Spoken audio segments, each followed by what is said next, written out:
한나라의 월급이 환율 한 줄에 1년 만에 통째로 사라졌습니다.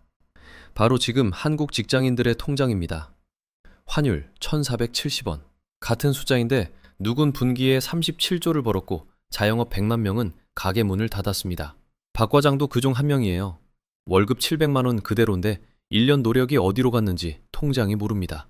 오늘은 박 과장을 무너뜨린 환율 함정 3대 칼날과 오늘 당장 할 수 있는 단 한 가지 행동까지 가계부 단위로 함께 파헤쳐 보겠습니다.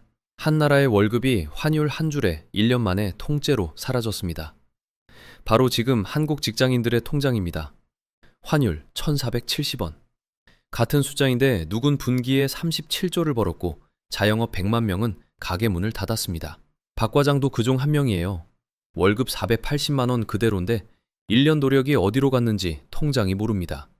오늘은 박 과장을 무너뜨린 환율 함정 3대 칼날과 오늘 당장 할 수 있는 단 한 가지 행동까지 가계부 단위로 함께 파헤쳐 보겠습니다. 박 과장 38세, 평일 점심시간 명동 환전소 앞에 정장 차림으로 서 있습니다. 회의 자료 들고 거래처 가는 길에 우연히 멈춰선 거예요. 환전소 유리창 위 전광판이 빨간 LED로 깜빡거리고 있습니다. 1470.50원. 박 과장은 이 숫자를 정확히 1년 전 같은 환전소에서 본 적이 있어요. 그때 숫자는 1330원이었습니다. 머릿속에서 자동으로 계산이 돌아갑니다. 박 과장 월급 실수령 480만원. 1년이면 5760만원이에요. 1년 전 환율 1330원으로 환산하면 43,000달러 정도였습니다. 그런데 오늘 환율 1470원으로 다시 환산하면 39,000달러밖에 안 돼요. 박 과장이 1년 동안 회사에 출근하고 야근하고 회식하면서 똑같이 5,760만 원을 벌었는데 달러로 환산하면 4,100달러가 사라졌습니다. 환율 1원에 한국 직장인 1년치 노력이 600만 원씩 증발하는 구조예요. 근데 박 과장이 정말 이상하다고 느낀 건 환전소를 나오면서였습니다. 길 건너 친구 가게가 셔터를 내리고 있었거든요. 박 과장은 가방에서 가계부 앱을 열어봅니다.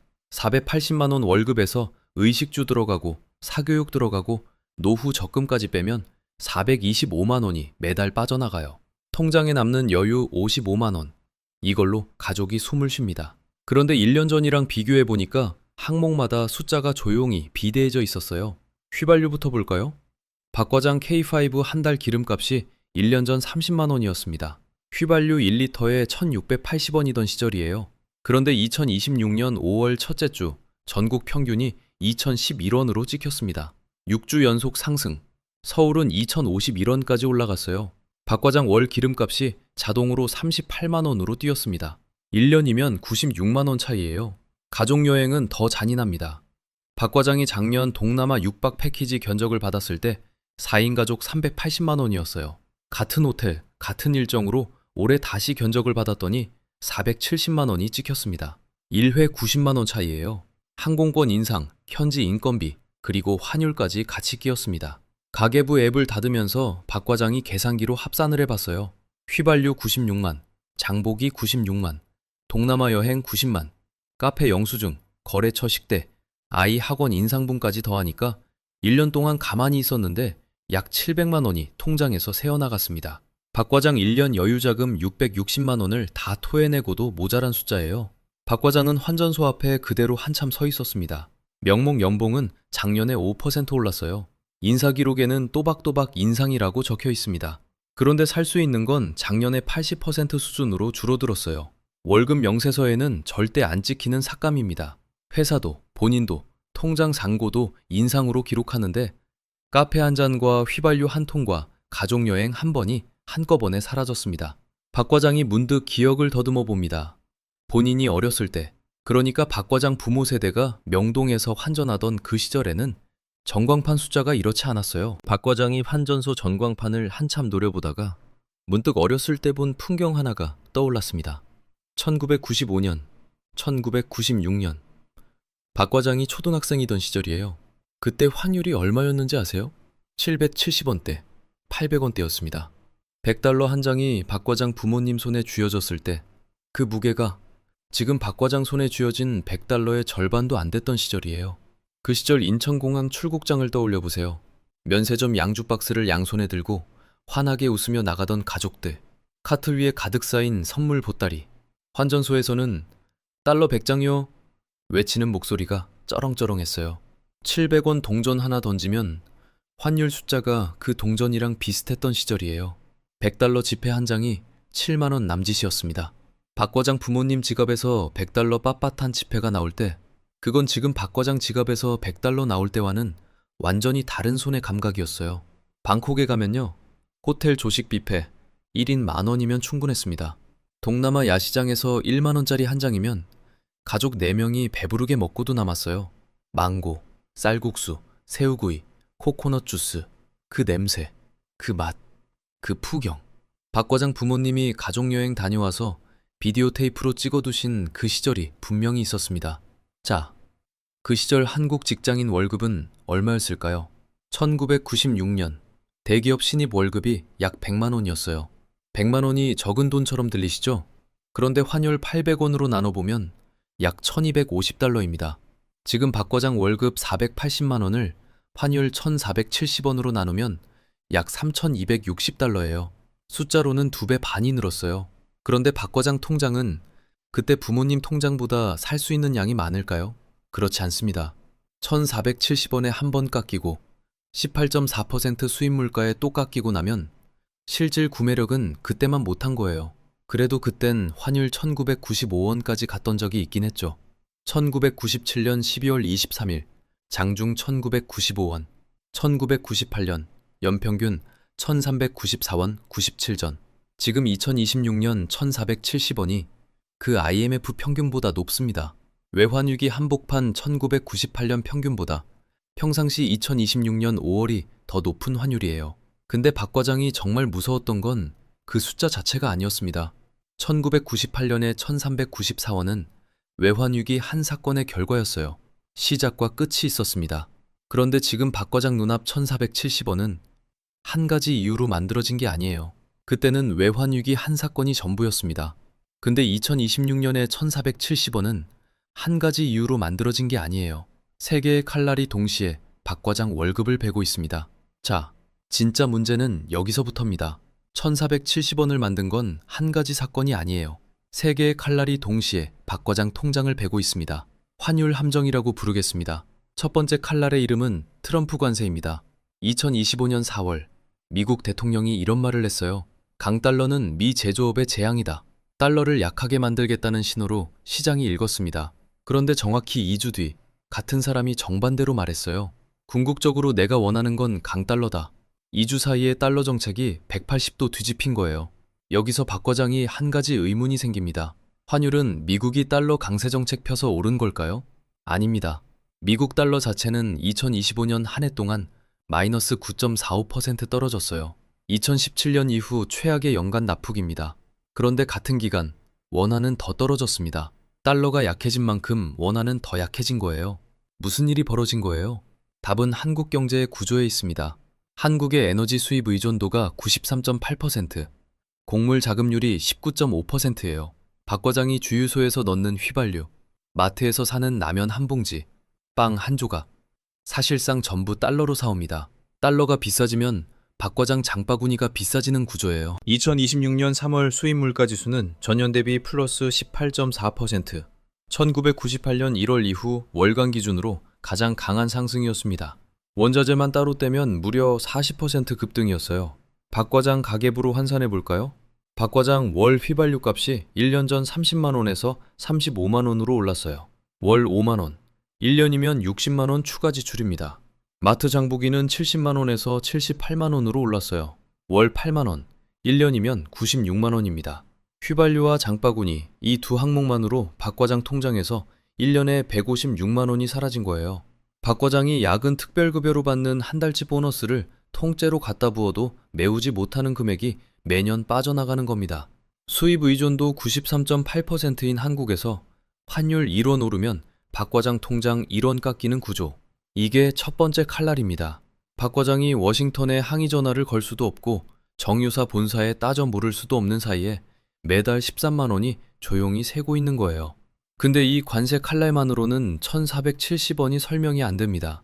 두 번째 칼날이 더 깊게 박혔어요. 두 번째 칼날의 이름은 한미 금리 차이입니다. 2026년 4월 한국은행은 기준금리를 2.50%로 7번 연속 동결했어요. 7번 연속이에요. 그런데 미국 연준의 기준금리는 여전히 높은 수준을 유지하고 있습니다.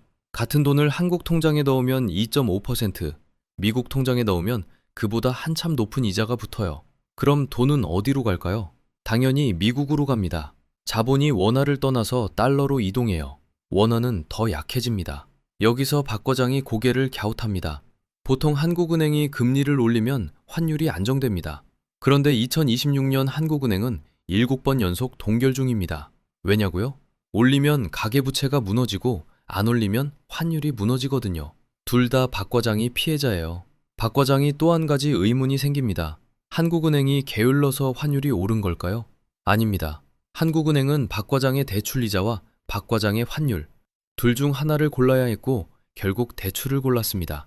박 과장에게는 둘 다 자기 통장 이야기인데 정책은 한쪽만 지킬 수 있었어요. 박 과장 가계부로 다시 환산해 봅시다. 박 과장 주택담보대출 잔액이 2억 8천만 원, 금리가 4.2%예요. 만약 한국은행이 기준금리를 1%포인트 더 올렸다면 박 과장 월 이자는 약 23만 원 더 늘어났을 겁니다. 1년이면 276만 원이 대출이자로 추가로 빠졌을 거예요. 한국은행이 그걸 막아준 거예요. 대신 안 올린 대가로 환율이 더 올라서 박 과장은 휘발유와 장보기에서 매달 13만 원에서 15만 원씩 다른 통로로 세고 있습니다. 정문을 잠그면 뒷문이 열리고 뒷문을 잠그면 창문이 열리는 구조예요. 박 과장이 어느 문을 잠그든 환율 함정은 다른 문으로 들어와서 통장을 비웁니다. 한쪽 구멍을 막으면 다른 쪽 구멍에서 새는 구조. 이게 두 번째 칼날입니다. 그래도 여기까지는 박 과장이 이해할 수 있었어요. 근데 마지막 칼날이 진짜 박 과장을 무너뜨렸습니다. 세 번째 칼날의 이름은 K 양극화입니다. 2026년 1분기 SK 하이닉스가 영업이익 37조 6,100억 원을 발표했어요.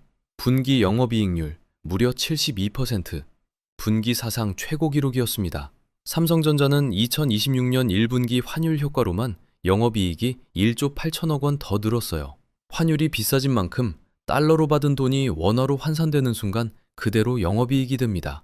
현대차는 2025년 1분기 평균 환율 1,453원, 영업이익 3조 6,300억 원, 전년 대비 플러스 2.1% 성장이었어요.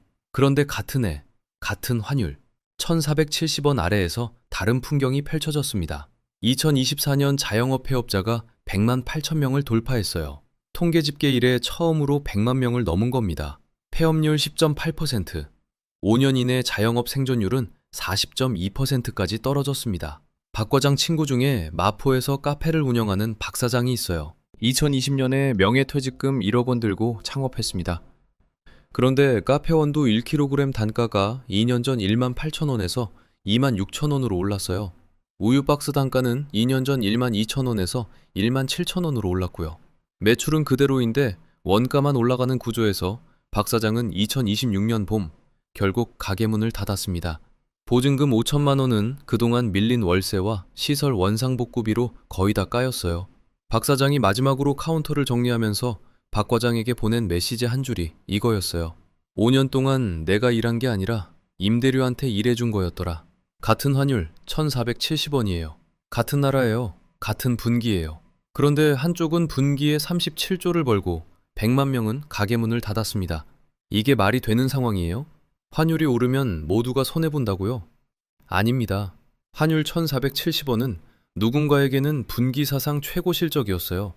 같은 숫자가 누군 천국, 누군 지옥을 만들었습니다. 박 과장 가계부로 마지막 환산입니다. 박 과장 월급 480만 원, 환율 1,470원으로 환산하면 약 3,265달러예요. 같은 분기 SK 하이닉스 직원 1인당 성과급은 보도 기준 약 1,500만 원대 수준입니다. 박 과장 월급의 3배가 한 번에 통장에 꽂혀요. 박 사장은 폐업 보증금 5천만 원이 깎였습니다. 박 과장 월급으로 따지면 10.4개월치예요. 박 과장 1년 노동의 대부분이 한 번에 사라지는 금액이 박 사장 카운터 위에서 증발한 거예요.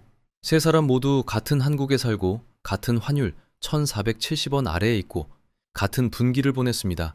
그런데 한 사람은 분기 성과급으로 박 과장 석 달치 월급을 받고 한 사람은 10년 가까이 월급을 받고 한 사람은 10개월치 자본을 잃었어요. 같은 환율 1,470원이 만든 세 사람의 격차. 이게 세 번째 칼날입니다. 그래서 박 과장은 결심합니다. 워싱턴도 한국은행도 못 막은 1,470원. 박 과장 통장에서는 다른 결과를 내야 한다고요. 박 과장이 그날 밤 집에 가서 가장 먼저 한 일은 거창한 게 아니에요. 종이 한 장 꺼내서 자기 가계 자산을 적어본 것뿐입니다. 박 과장 가계 자산 총 4억 3천만 원, 주식 2억 8천, 예금 6,500, 나머지가 부동산 외 기타. 적고 보니 박 과장이 한참 멍해졌어요. 원화 비중 100%, 외화 0원, 환율 1원 오르면 박 과장 자산 1원 그대로 깎이는 구조였습니다. 1년 동안 1,470원 시대를 살았는데 박 과장은 1,470원에 100% 노출된 통장으로 살고 있었던 거예요. 박 과장이 그날 밤 결정한 단 하나의 행동은 이거였어요. 외화 비중을 0%에서 10%로 점검해 본다. 매수가 아니라 점검입니다. 전체 자산 4억 3천에 10%면 4,300만 원이에요. 환율 양방향에 얼마나 노출돼 있는지 통장을 한번 들여다보는 작업입니다. 박 과장이 종이 위에 시뮬레이션을 두 가지 그려봤습니다. 1억 원을 외화 자산으로 분산했다고 가정하고요. 시나리오 A, 1,470원이 1,400원으로 내려가는 원화 강세. 한 차손 약 480만 원 마이너스. 외화이자 3% 가정으로 약 300만 원 플러스. 이 시나리오에서는 약 180만 원 마이너스입니다. 시나리오 B, 1,470원이 1,550원까지 가는 원화 약세 지속. 환차익 약 540만 원 플러스. 외화이자 약 300만 원 플러스. 이 시나리오에서는 약 840만 원 플러스 구간입니다. 박 과장이 종이를 한참 들여다봤어요. 0% 노출은 시나리오 A에서 0원, 시나리오 B에서도 0원입니다. 환율이 어디로 가든 박 과장 통장은 일방통행 결과만 받아 적게 됩니다. 1,470원 시대의 100% 원화는 박 과장이 환율 양방향 중 한쪽 카드만 들고 게임에 앉아 있는 거예요. 박 과장은 알았습니다. 외화 비중 점검은 환율이 더 오른다는 베팅이 아닙니다. 박 과장 통장이 환율 양방향에 다 노출돼 있느냐, 한쪽에만 노출돼 있느냐, 그걸 확인하는 작업이에요. 환율 함정 3칼날은 박 과장이 못 막아요. 트럼프도 한국은행도 박 과장 결제 라인이 아닙니다. 근데 박 과장 통장은 박 과장 결제 라인이에요. 여러분, 통장은 지금 어느 쪽이에요? 박 과장처럼 100% 원화에 그대로 노출된 상태인가요? 환율 양방향의 점검이 끝난 상태인가요? 여러분 주변에 1,470원 시대를 박 과장처럼 통째로 맞은 친구가 있으셨다면 그 친구가 환율을 처음 체감한 순간을 댓글로 알려주세요. 카페 영수증이었는지 휘발유 영수증이었는지 동남아 가족여행 견적서였는지 박 과장 사연이 여러분 사연인지 같이 확인해보고 싶어요. 환율은 박 과장이 못 바꿔요. 그런데 박 과장 통장은 박 과장만 결제할 수 있습니다. 오늘 환전소 앞에서 본 1,470원이 1년 뒤 박 과장에게 어떤 숫자가 될지, 그건 오늘 박 과장이 자기 가계 외화 비중을 한번 들여다봤느냐 안 들여다봤느냐로 결정됩니다.